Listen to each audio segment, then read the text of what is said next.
యేసుక్రీస్తు నామములో మీ అందరికీ నా శుభాభివందనాలండి. ఈరోజు దేవుడు మనకు అనుగ్రహించిన వాగ్దానం,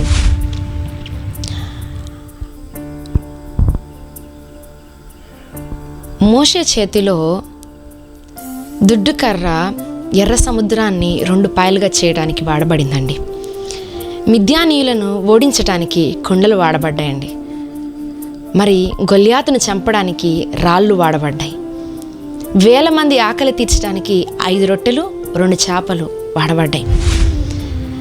దేవుని చేతికి ఏదొచ్చినా అది రావాలే కానీ దేవుడు వాటిని ఎంతో అద్భుతంగా అసాధారణమైన కార్యాలు వాటి ద్వారా జరిగించాడండి. మరి జీవం లేని వాటినే దేవుడు అంత చక్కగా వాడుకున్నాడు. మరి జీవం కలిగిన మనుషుడు లేదా తన పోలికలో తన చిత్తము ప్రకారం దేవుడు నిర్మించుకున్న మనిషి ఆయనకి లోబడకపోవడం ఎంత అవమానం అండి. ఆనాడు జీవము లేని మట్టి ఆ రొట్టెలు దేవుని చేతికి దొరికాయి అవి, కాబట్టి అంత ఆశీర్వదించబడ్డాయి.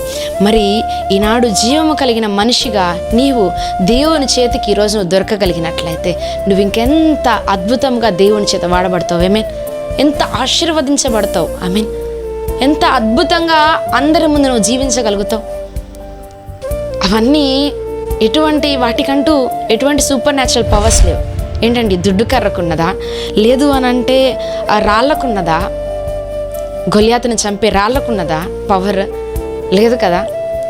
5 రొట్టెలకి 2 చేపలకి పవర్ ఉన్నదా? లేదు.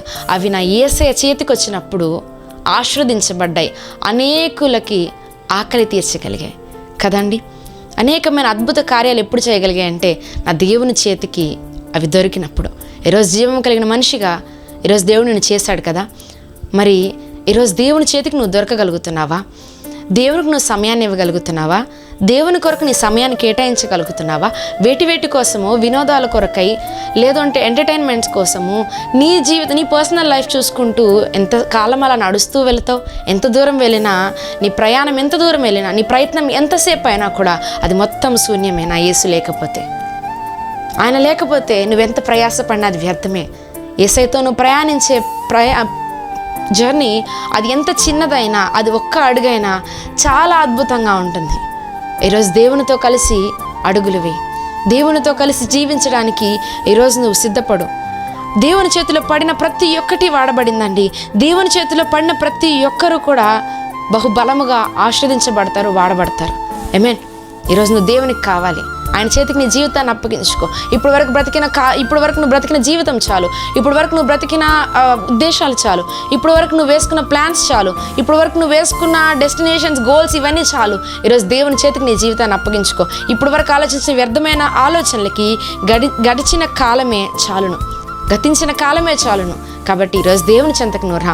ఆయనను అసాధారణముగా ఏ విధంగా అయితే జీవము లేని వాటిని అసాధారణమైన పనులు చేయడానికి ఉపయోగించగలిగాడో, ఈరోజు జీవం కలిగి నిన్ను అంతకంటే అద్భుత కార్యాలు చేయగలిగిన వ్యక్తిగా నిన్ను ఆయన ఉపయోగించుకోవడానికి సిద్ధంగా ఉన్నాడు. నీ జీవితాన్ని యేసుకు అప్పగించి